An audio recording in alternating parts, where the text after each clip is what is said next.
السلام عليكم ورحمة الله وبركاته. شلونكم متابعيني؟ إن شاء الله يا رب كلكم بخير صحة وعافية.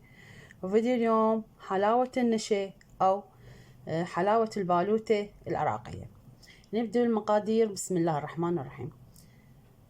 بنات، هنا هاي عندنا 5 قلاصات مي، وهنا قلاص شكر، وهنا قلاص نشا، وهنا عندنا صبغ اللوزينة نص خاشوقة مال شاي. نبدأ بسم الله الرحمن الرحيم. أول ما نضيف الشكر،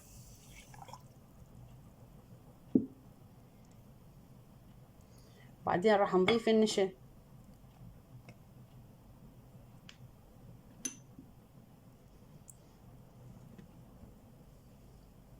هنا راح نضيف صبغ اللوزينة.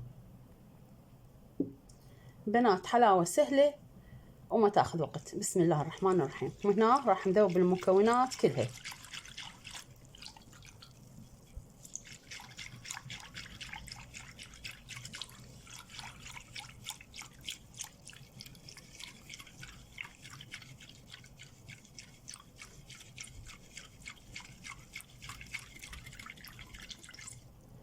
هسه بنات نشوف الطعم مالتها. الحلا تحتاج حلا،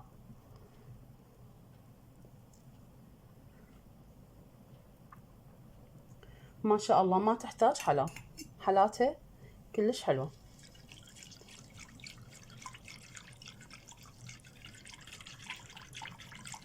هنا بنات ورا ما ذاب النشا والشكر راح ننتقل للطباخ.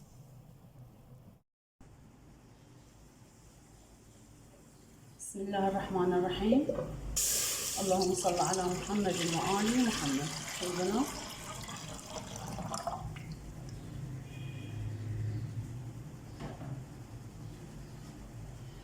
اللهم صل على محمد وآل محمد. بسم الله الرحمن الرحيم.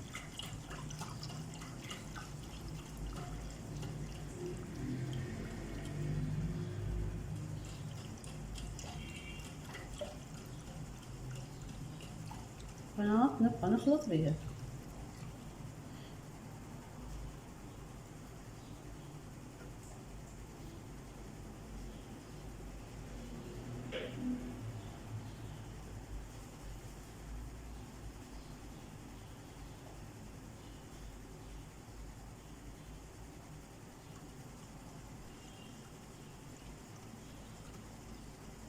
اللهم صل على محمد وآل محمد. بنات، إذا حابين تضيفون عليها جوز الهند أو لوز، فستق حلبي، على راحتكم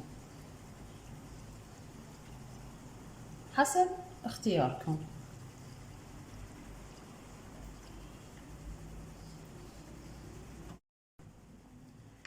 بسم الله ما شاء الله. وهنا بدأ يدخن القوام. شوفوا ما شاء الله تبارك الرحمن.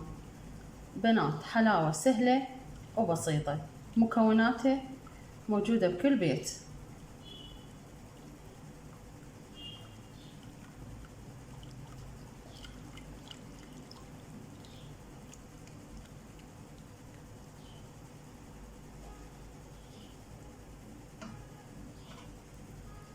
هنا راح أضيف عليها نكهة الكراميل، إذا حابين مي ورد أو هيل على راحتكم. بنات، هاي نص خاشوقة ما تأكل نكهة الكراميل.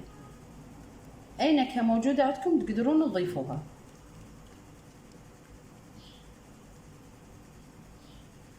ما شاء الله تبارك الرحمن.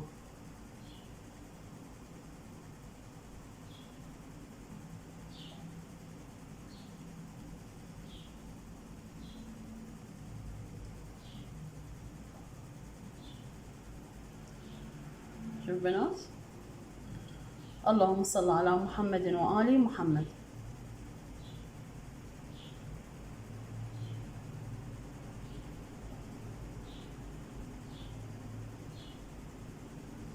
بنات، هسه راح نطفي النار عليها ونصبها.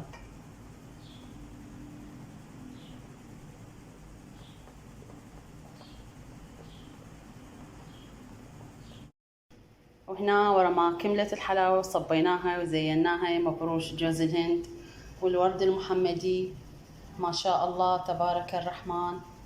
هنا كملت حلاوة النشا أو حلاوة البالوتة العراقية. إن شاء الله يا رب يعجبكم الفيديو لهنا، وقلكم مع ألف سلامة. أترككم في حفظ الرحمن ورعايته، نلتقي في فيديو قادم، مع السلامة.